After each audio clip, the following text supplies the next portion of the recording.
জমি মাফিয়ার অত্যাচারে ভীত সন্ত্রস্ত হয়ে ময়নাগুড়ি থানায় ধর্ণা। জমি মাফিয়ার অত্যাচারে ভীত সন্ত্রস্ত হয়ে ময়নাগুড়ি থানায় ধর্ণা। অভিযোগ, এক শ্রেণীর জমি মাফিয়া ময়নাগুড়ির বোলরহাট এলাকায় নুরুল হক, আমিরুল হক এবং মৃত সিরাজুল হকের ছেলে ফিরোজ হোসেনের এই তিনজনের প্রায় 50 বিঘা জমি রয়েছে। তার মধ্যে বসত বাড়ি এবং আবাদি জমি ও চা বাগান রয়েছে বলে জানান তারা। আর এই জমি দফায় দফায় দখল করছে।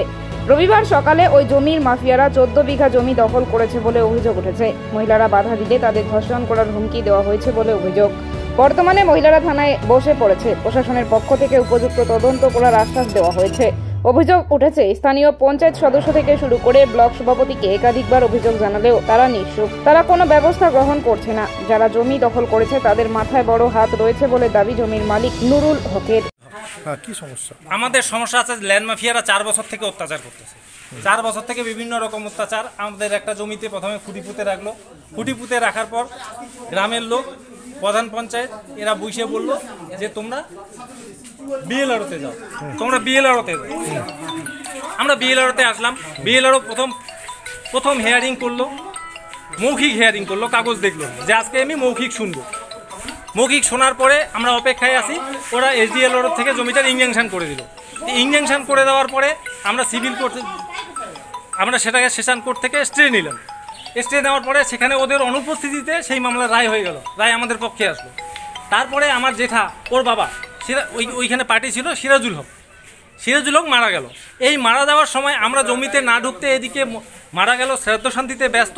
সেই সময় ওরা আবার সিভিল সিনিয়র কোর্ট থেকে মামলা করে ইনজাংশন করে দিল। সেই জমি এখন ওদের পড়ে আছে। আমরা না খেয়ে মরতেছি, আমাদের বউ বাচ্চা না খেয়ে মরতেছে। জমিটাতে কি করেন আপনারা? জমিটা চা বাগান গেল, সেটা ওইভাবে আছে। জমি আছে চা বাগান? চা বাগান প্রায় 4 বিঘা জমির উপর ইনজাংশন জারি আছে। হ্যাঁ, ইনজাংশন খারিজ করে দিছে।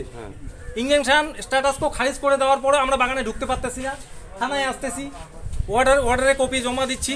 হ্যাঁ, যা জমিটা আমাদের পৈতৃক 1947 সালে 1946 সালের কেনা। আচ্ছা, 46 সালের কেনা জমির উপরে হয় তোমার সেটেলমেন্ট হয়, আমাদের নামে খতিয়ান হয়। 2000 সালে আমাদের নামে পর্চা হয়। 2001-এ হ্যাঁ 2020-এ পাই, কম্পিউটার পর্চা পাই। হ্যাঁ, তারপর ওরা আমাদের কাছে এসে জমি দাবি করে। আমরা বলি কাগজপত্র নিয়ে বসো। হ্যাঁ, তো এবার কাগজপত্র নিয়ে বসার বদলে বলছি যে আপনাদের আগে জমিটা, যে জমিটা আপনাদের দখলে আছে অংশের, সেই জমিটা মাপামাপি করে। হ্যাঁ, সেই জমিটা মাপামাপি করে দেখো তো তোমাদের অংশ ঠিক আছে কিনা। হ্যাঁ, তারপরে বসি। এইবার ওরা জমি মাপতে গেল। জমি মাপতে